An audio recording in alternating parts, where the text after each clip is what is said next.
Le logement social. Un parcours du combattant où la ligne d'arrivée recule à chaque pas. Les listes d'attente sont les oubliettes du système. Votre vie est résumée à un score bureaucratique. On calcule votre misère pour voir si vous êtes assez prioritaire pour un placard à balai décent. 10 ans pour un T2 ? C'est le temps qu'il faut au système pour admettre qu'il a échoué. On ne vous loge pas, on vous fait patienter jusqu'à l'oubli. Pendant que vous attendez, certains doublent par la file VIP des relations. Le logement social est devenu la monnaie d'échange du favoritisme local. Des loyers encadrés, mais une dignité au rabais. Les cités s'écroulent pendant que les rapports s'empilent. L'État est le premier des marchands de sommeil. Le logement n'est pas une faveur, c'est une base. Il est temps d'exiger la transparence et la fin de l'opacité qui profite aux petits chefs. Likez la vidéo si vous avez déjà vécu en boîte et abonnez-vous pour le grand final de la série. La jungle Airbnb. Nos villes ne sont plus des lieux de vie. Ce sont des lobbies d'hôtels à ciel ouvert pour touristes pressés. Pour un week-end de fête, on sacrifie des années de voisinage. Le profit à la nuitée a remplacé le droit au logement longue durée. La mine d'or est au pied de votre immeuble. Pourquoi louer à un travailleur quand on peut tondre 10 touristes ? Le système a choisi son camp. Le cash rapide. Boulangerie fermée, école vide. Les centres-villes deviennent des musées de carton-pâte où le seul habitant permanent est le code de la boîte à clés. L'authenticité se vend au prix fort pendant que la réalité sociale crève sur le trottoir. Le système préfère le décor à l'humain. Une ville sans habitants est une ville morte. Il est temps de reprendre nos quartiers avant que le dernier habitant ne rende les clés. Le grand hold-up immobilier.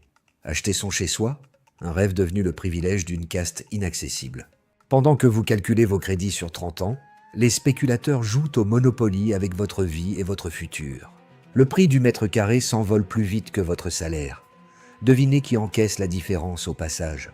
On vous parle de marché libre, mais c'est une jungle où les petits se font dévorer par les rois du béton et du dividende. Louer, c'est payer le crédit d'un autre. Acheter, c'est se mettre une corde au cou pour enrichir le système bancaire. Le système est grippé, mais les rentiers dorment sur leurs 2 oreilles. Pour vous, le logement est devenu une stratégie de survie. Les marchands de sommeil. Louer l'indigne au prix du luxe, c'est le business florissant de la misère humaine. Leur spécialité ? Transformer le plomb de l'insalubrité en or pur.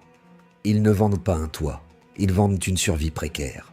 Divisée pour mieux régner sur le profit.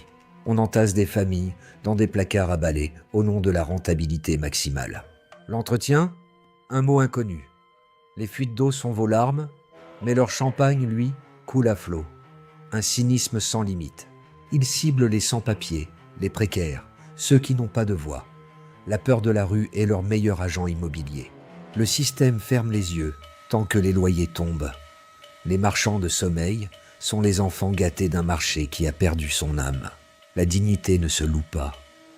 Il est temps de dénoncer ces vampires du logement et de reprendre le contrôle de nos vies. Réveillez-vous. Likez la vidéo et abonnez-vous pour ne pas rater le prochain volet de ce massacre social. Le piège du crédit. On vous dit que vous êtes propriétaire, mais pour les 30 prochaines années, vous êtes surtout un esclave de la banque. Pendant que vous trimez, la banque encaisse.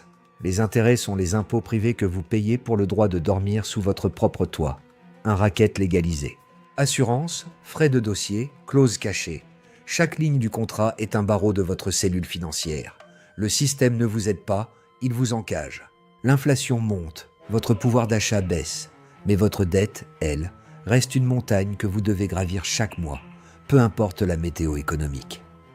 Un accident de la vie, un retard de paiement, et la main de fer du système reprend ce qu'elle ne vous a jamais vraiment donné. La sécurité est une illusion. Et si on repensait notre rapport à la dette ? La liberté ne s'achète pas à crédit, elle commence quand on cesse de nourrir les prédateurs. La gentrification, ou comment transformer un quartier populaire en parc d'attractions pour ultra-riches sous couvert de rénovation. Le prix du café monte, les loyers suivent, et les habitants historiques s'évaporent. Le quartier ne change pas, il se purifie socialement. Pousser les pauvres vers la périphérie pour faire de la place aux investisseurs. Le système traite les citoyens comme des variables d'ajustement. La barrière n'est plus faite de barbelés, elle est faite de chiffres sur un bail. Le centre-ville est devenu un club privé réservé aux actionnaires. On spécule sur des appartements vides pendant que des milliers de personnes cherchent un toit. Le profit dort, mais la colère elle, reste éveillée. La ville appartient à ceux qui y vivent, pas à ceux qui la possèdent. Il est temps de reprendre le terrain avant que tout ne soit vendu. La colocation subie. Bienvenue dans la vie en boîte, où le mètre carré se vend au prix du caviar pour des étudiants en galère. Divisés pour s'enrichir. On transforme des placards en suites royales. Sur le papier, la rentabilité n'a pas de limite. L'espace vital, si. Partager les frais, c'est aussi partager les tensions. Le système crée la pénurie. Et c'est vous qui vous battez pour un étage de frigo. La vie en communauté, une obligation économique, pas un choix de vie. On sacrifie l'intimité sur l'autel de la spéculation immobilière. Pendant que vous vivez l'un sur l'autre, des milliers de mètres carrés dorment dans le luxe. Le système préfère le vide rentable au plein solidaire. La jeunesse n'est pas une marchandise. Il est temps de sortir des boîtes et d'exiger des conditions de vie dignes de notre avenir. Réagissez.